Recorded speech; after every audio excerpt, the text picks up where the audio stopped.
Social Security updates you should understand before retirement. There is currently a proposal sitting quietly in Congress that very few people seem to be discussing.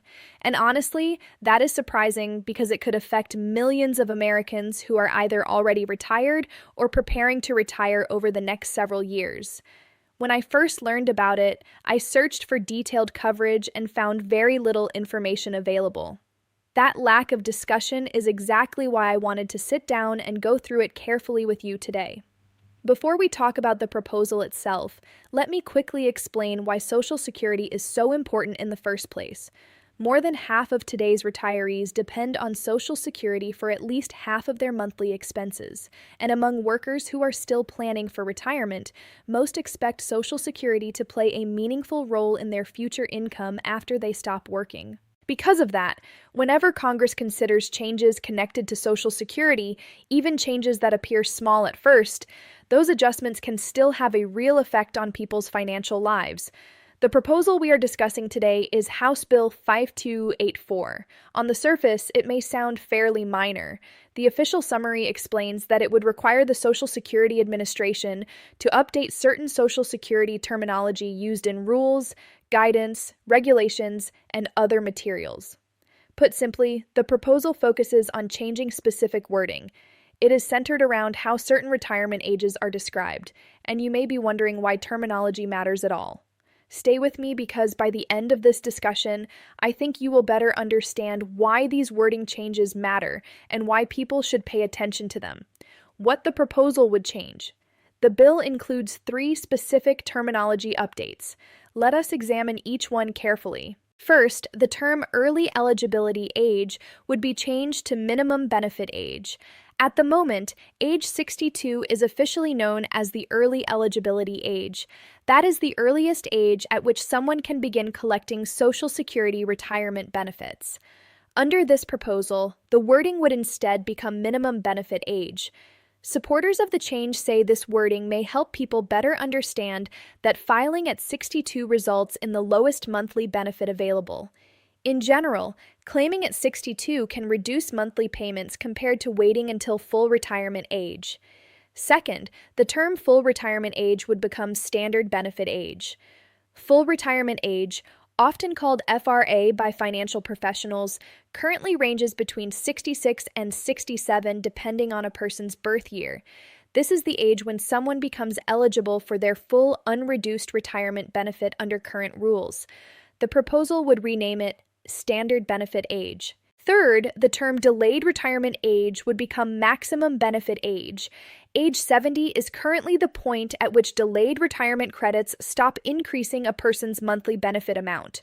For each year benefits are delayed beyond full retirement age, monthly payments generally increase. By age 70, the monthly benefit reaches its highest level under current guidelines.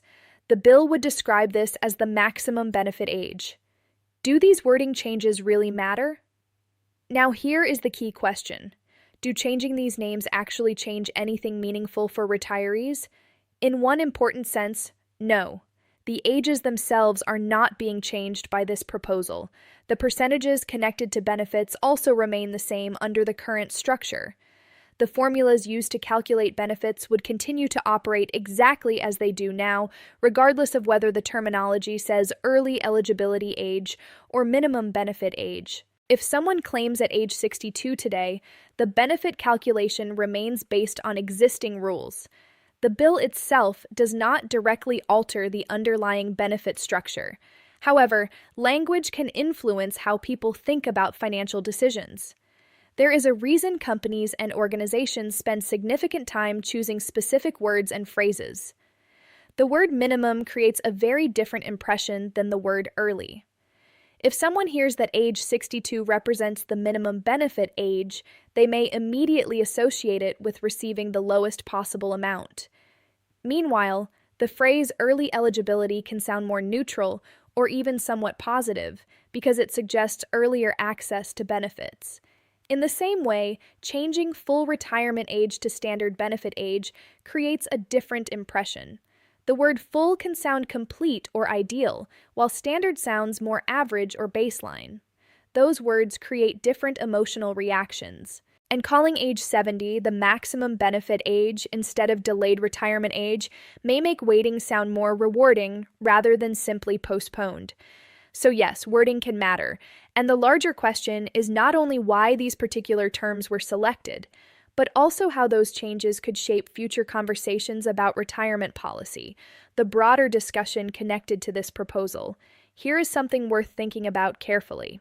When governments update terminology, the changes are not always only about clarity. Sometimes wording adjustments can also make future policy discussions easier for the public to understand. Looking at history provides useful context.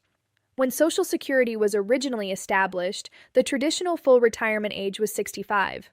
Over time, that age gradually increased to 66 and later to 67 for many Americans born after 1960. Those changes meant people often had to wait longer to receive their full scheduled benefit amounts. If the standard benefit age, using the proposal's terminology, were ever adjusted upward again in the future, it could significantly affect retirees and workers planning for retirement. And using different terminology could potentially influence how those future discussions are framed publicly. Policymakers might explain that the minimum benefit age remains available while the standard benefit age is being adjusted. That kind of wording may sound different to the public than saying the full retirement age is increasing. That possibility is one reason some people are paying close attention to this proposal as it moves through Congress, the real numbers behind Social Security claiming decisions. Now let us discuss an area that many people overlook. The decision about when to claim Social Security benefits can be more complicated than simple online calculators sometimes suggest. Here is a basic overview of how claiming ages can affect retirement benefits under current rules. Claiming at age 62 generally results in a reduced monthly benefit compared to waiting until full retirement age. Waiting longer gradually increases the percentage of the benefits someone receives. By the time a person reaches age 70, delayed retirement credits can increase monthly payments above the amount available at full retirement age. As of early 2025, average monthly Social Security benefits were around $2,000, while the maximum possible retirement benefit for some higher earners who waited until full retirement age could exceed $4,000 per month, depending on their work history and filing decisions. Many people look at those numbers and immediately assume waiting longer is always the better option, but that conclusion depends heavily on personal circumstances and financial planning choices. One important factor involves how early benefits might be used if collected sooner. Some traditional break-even calculations assume that anyone who claims benefits early immediately spends every dollar received without saving or investing any portion of it. Under that assumption, waiting longer can appear significantly more beneficial over time because larger monthly checks eventually overtake the smaller checks collected earlier. However, if someone claims earlier and responsibly saves or invests part of those payments, the comparison can look different. Even modest investment returns over time can influence the long-term outcome. Of course, investment performance can vary, and all financial decisions involve risk, so people should carefully evaluate their own goals and speak with a qualified financial professional when appropriate. Who may benefit from claiming earlier, and who may prefer waiting? This is where retirement planning becomes very personal, and there is no single answer that works for everyone. Each person's situation is unique. In some cases, claiming earlier may make sense for individuals who want to retire sooner, while they still feel healthy and active enough to enjoy travel, hobbies, and family activities. Others may consider claiming earlier if they have health concerns or family medical history that could influence life expectancy.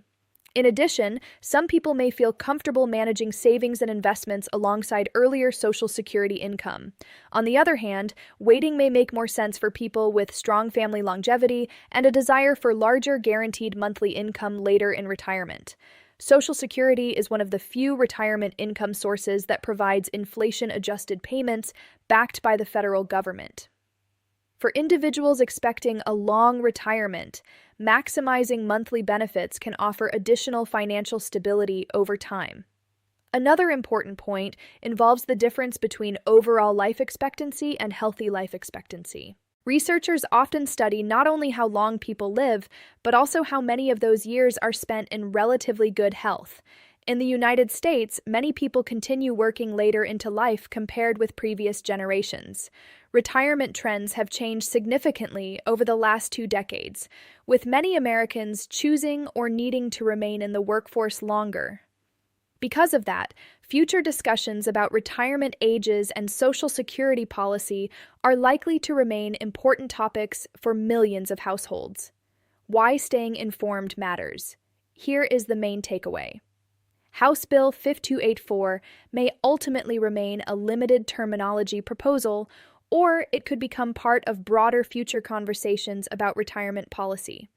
Either way, the language used in public policy discussions can shape how people understand changes connected to retirement benefits. If terminology such as standard benefit age becomes more common over time, future adjustments to retirement policy may be presented differently than they have been historically.